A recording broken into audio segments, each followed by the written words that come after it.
Mi nombre es Roberto Chávez Castro, soy estudiante de la Universidad Abierta y a Distancia de México. Esta actividad es la evaluación y emergencias geriátricas, el código ICTUS, para la materia de soporte vital en medicina prehospitalaria. Primeramente tenemos que ver algunos factores como el envejecimiento, el cual es un deterioro continuo que es inevitable e involucra las estructuras que van desde los órganos y sistemas hasta la célula. Este se alcanza una vez que se adquiere la madurez sexual y está condicionada por la exposición a múltiples factores, entre ellos aspectos como de supervivencia, estrés, hábitos alimenticios. En México la esperanza de vida es de 73 años para hombres, para hombres y 78 años para mujeres. Se espera que para el 2050 existan cerca de 36 millones de adultos mayores. Sin embargo, las personas de edad avanzada, se considera que para el 2050 este núcleo de población incrementará su edad. Es decir, que las personas de mayor de 85 años para el 2050 pueden alcanzar fácilmente esta expectativa de vida y lograr hacer, o sea, es que hasta 7 veces más para el 2050. Las personas de edad avanzada, hay que considerar, por ejemplo, en estos núcleos de pacientes de edad avanzada que son mayores de 85 años, pues que poseen mayores enfermedades degenerativas, no transmisibles y existe presencia de discapacidad. Fisiológicamente hay que considerar que el cerebro adulto pesa cerca de 1,5 kg de peso, ocupa el 80% del espacio del cráneo, el cual se encuentra suspendido en un líquido llamado líquido cefalorraquídeo. También hay que considerar que el cerebro es un gran consumidor de glucosa y oxígeno, ya que él requiere el 20% de ese aporte, del aporte total al organismo. Ante esta situación, si no se proporciona un suministro constante de sangre oxigenada y glucosa, el nivel de conciencia disminuye y el encéfalo sufre de hipoxia y aparece la somnolencia. Para esto es necesario cubrir la perfusión cerebral a través de las carótidas internas y las arterias vertebrales. Para el ictus es importante considerar que el ictus es un término que se unifica lo que eran los accidentes cerebrovasculares, que se refiere a trastornos súbitos de la circulación cerebral, y ya que es afectada de forma permanente o transitoria o temporal por un aspecto isquémico o hemorragia. Cuando se refiere a isquemia se refiere a falta de perfusión. El término ictus es un término genérico que va relacionado al infarto o hemorragia cerebral, sinónimo de accidente cerebrovascular o ataque cerebrovascular o apoplejia.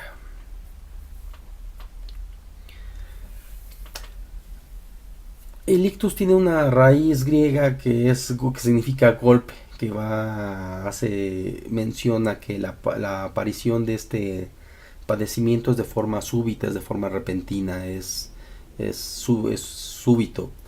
La incidencia aumenta con la edad, o sea que es un padecimiento que 2 de cada 3 eventos de accidente vascular cerebral o ictus ocurren en personas de mayores de 65 años y su incidencia es mayor en hombres que en mujeres. La Organización Mundial de la Salud considera que esta incidencia puede alcanzar un incremento para el 2025. Esto es derivado de los hábitos alimenticios, la pandemia de la obesidad, el consumo de azúcar y todos esos factores que intervienen en el derrame cerebral, en el accidente cerebrovascular. como la hipertensión arterial o enfermedades asociadas, más el crecimiento de la población de edad avanzada. La fisiopatología del ictus, pues hay que considerar que los accidentes cerebrovasculares forman un grupo de trastornos, ya que lo que ocasionan es una interrupción súbita del flujo sanguíneo hacia el encéfalo y producen una deficiencia neurológica. Eh, la causa puede ser isquémica, que es por falta, se crea un trombo en los vasos, en el sistema vascular que nutre o perfunde al cerebro, y esto alrededor del 80%.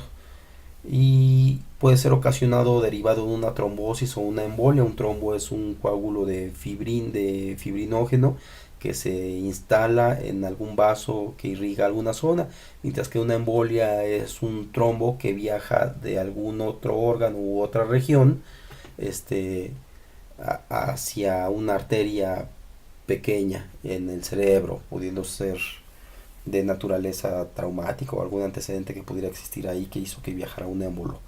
El hemorrágico representa cerca del 20%. Este es derivado de una ruptura vascular, como por ejemplo producida por la hipertensión arterial sistémica no tratada. Los déficits neurológicos van a variar en función del lugar donde se instala la lesión y pueden producir síntomas de unilaterales, o sea, hemiplégicos de un solo lado del cuerpo. Se inhiben las funciones motoras en hemiplegia, mientras que las lesiones que afectan la circulación posterior generalmente producen un déficit bilateral, y estos usualmente afectan los niveles de conciencia. Tenemos que los factores de riesgo para que esté presente un accidente cerebrovascular o un ictus es los antecedentes como la hipertensión arterial, el crecimiento o aumento del colesterol o triglicéridos, sobre todo el colesterol por las placas de ateroma, el tabaquismo que endurece las arterias, la diabetes por los niveles altos de glucosa, el consumo y las enfermedades crónico-degenerativas asociadas, el consumo elevado de alcohol y el uso de anticonceptivos orales. También es importante considerar que en el ictus o accidente cerebrovascular se va a referir solamente cuando el déficit neurológico es de etiología desconocida, cuando es de etiología que no tiene antecedente el paciente. Es una urgencia médica que requiere una rápida identificación y un traslado inmediato para que el paciente pueda tener oportunidades de recuperación sin secuelas. Por lo tanto, los algoritmos de manejo del paciente, de atención prehospitalaria, de personas al contacto con pacientes con ictus involucran en cuanto se tenga contacto con un paciente con síntomas neurológicos, hay que aplicar las escalas de evaluación de Cincinnati. La evaluación integral y el abordaje.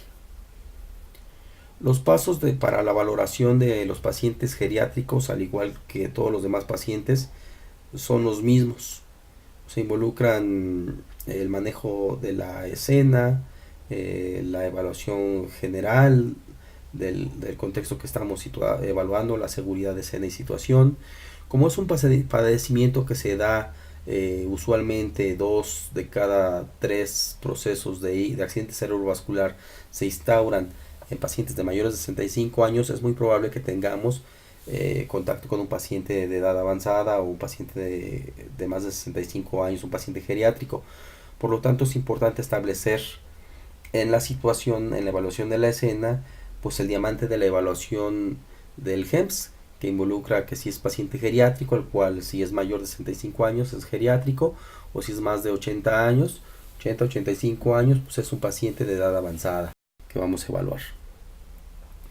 En relación a la evaluación primaria, pues es igual que todos los pacientes. Vamos a ir enfocados a establecer una evaluación simultánea para ver si el estado de conciencia que guarda nuestro paciente, si nos sigue con la mirada, está distraído, está alerta. Hay que considerar que estos pacientes tienen un deterioro de los órganos de percepción, de los sentidos. Por lo tanto, puede ser que no nos escuchen, puede ser que no vean bien. Por lo tanto, no hay que confundirnos ante estos padecimientos. Hay que hacer una evaluación correcta. Aún así, es importante evaluarlos. Es importante identificar alteraciones en lo que es su vía aérea, su ventilación, su circulación, y establecer las medidas terapéuticas clásicas de sostén. Y en cuanto al déficit neurológico, que es la D, es importante evaluar el déficit neurológico, si existe discapacidad y de la detección del ictus.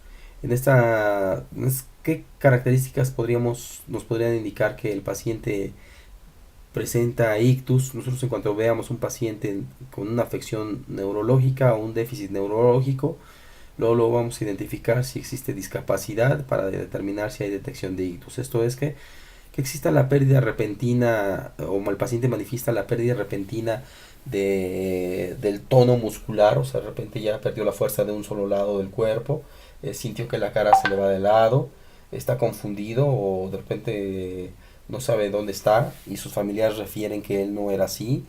Pérdida de vista en un solo ojo, problemas para la pérdida de la vista, problemas en el habla o en la comprensión, pérdida repentina de la visión. Podemos tener problemas para caminar como vértigo o problemas en la coordinación. Puede aparecer cefaleas, cefalalgias, de repente puede ser que el paciente está acostado, está durmiendo una siesta y despierta con el dolor, o el dolor lo despierta. Tiene dificultad para tragar saliva o para comer alimentos, se le caen los alimentos de la boca. O también hay un factor que puede indicar que hay cierto hormigueo en la cara, en los brazos o en las piernas de un lado del cuerpo. Todos tienen la característica que fueron súbitos. En cuanto a la evaluación integral y el abordaje, pues seguimos con el déficit neurológico. Es importante en el déficit neurológico, si identificas un paciente con una alteración neurológica, evaluar la escala de Glasgow y evaluar la escala de Cincinnati para atención prehospitalaria.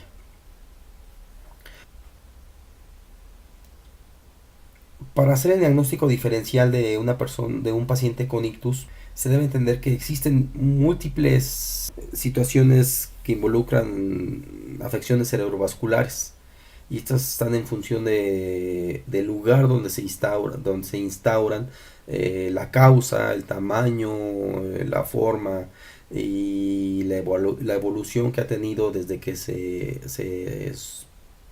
manifestó la enfermedad.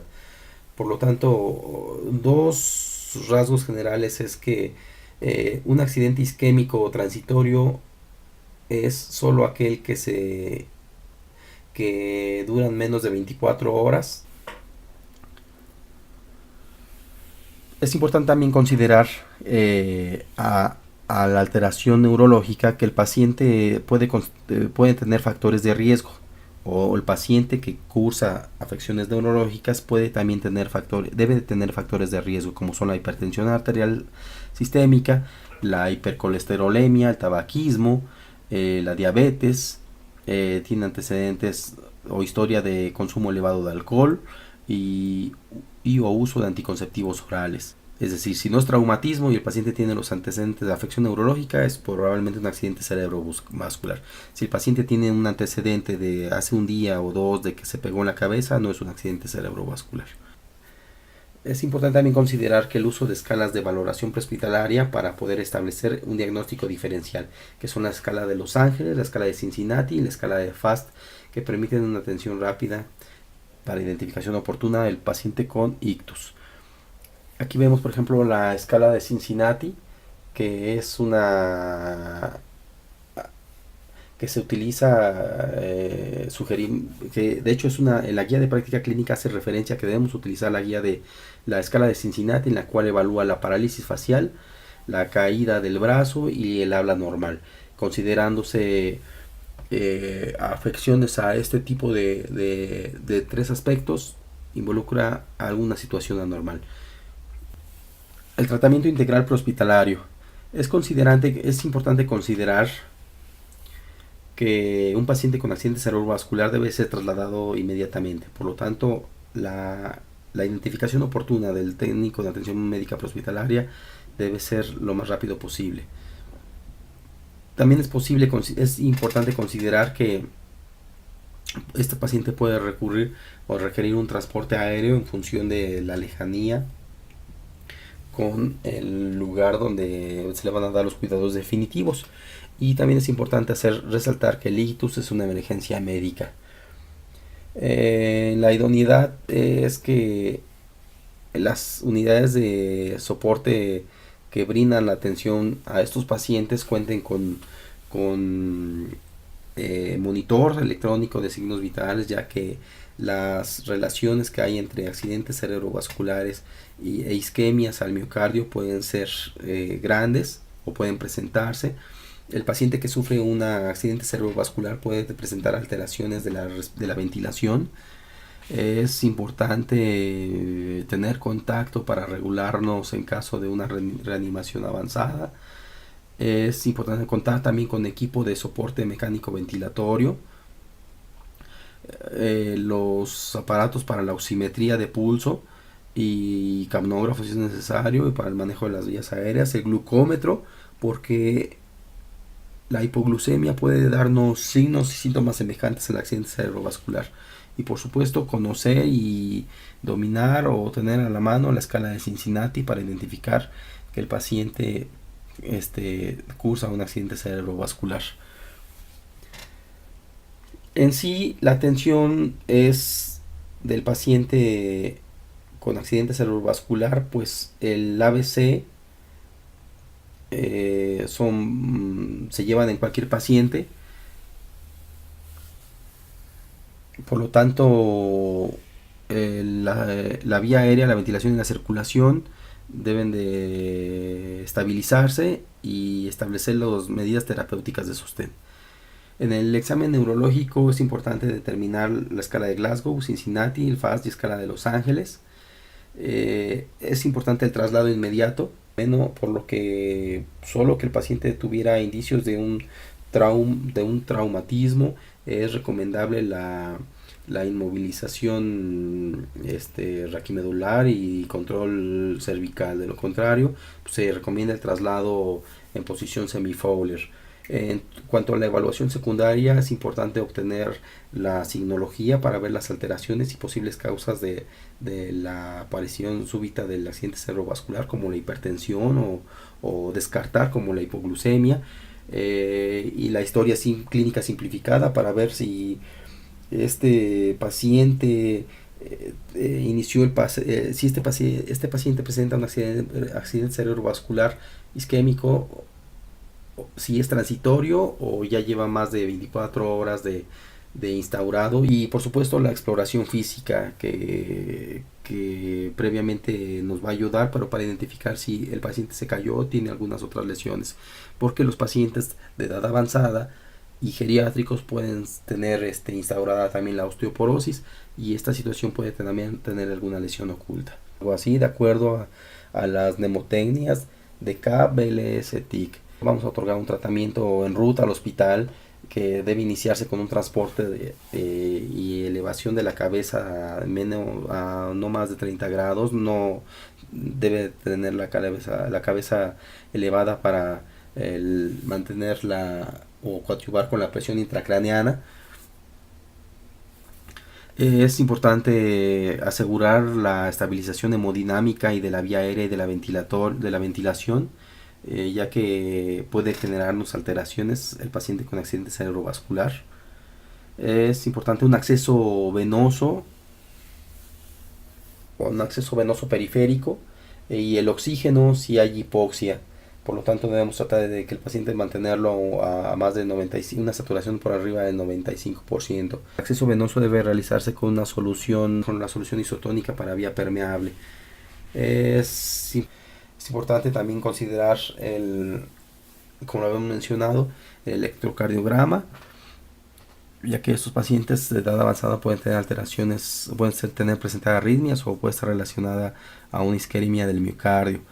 Es importante identificar, regular y tratar la hipoglucemia si se encuentran menores de 60 miligramos sobre decilitro, y por supuesto tratar la hipertermia. En pacientes que presentaron un ictus, hasta un tercio presentaron una temperatura mayor a los 37.8 grados centígrados, de acuerdo a las referencias que hace la Asociación Americana del Corazón.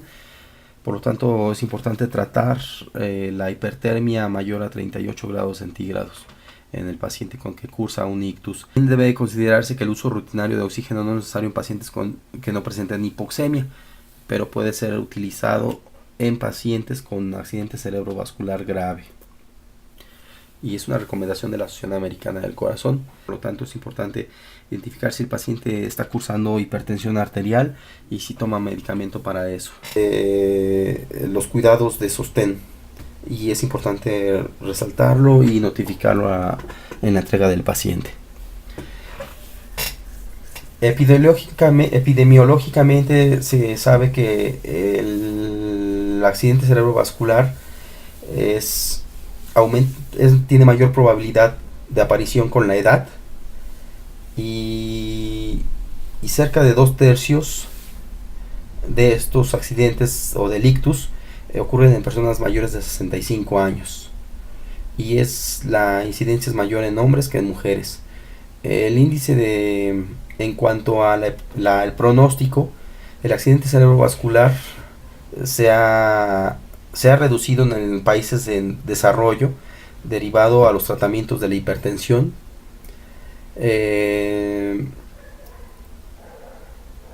La recuperación depende de varios factores, como la identificación oportuna, el tratamiento apropiado, el hospital apropiado, el especialista apropiado. Por lo tanto, lo que sí se sabe es que después de haber sufrido un accidente cerebrovascular o un ictus, el paciente puede tener una recuperación inmediata, incluso minutos u horas después del evento. Puede tener una recuperación en menor medida, que puede tardar incluso meses, y puede dejar algún tipo de secuela. El pronóstico para el accidente cerebrovascular pues es la prevención, ya que no todos los pacientes se recuperan totalmente.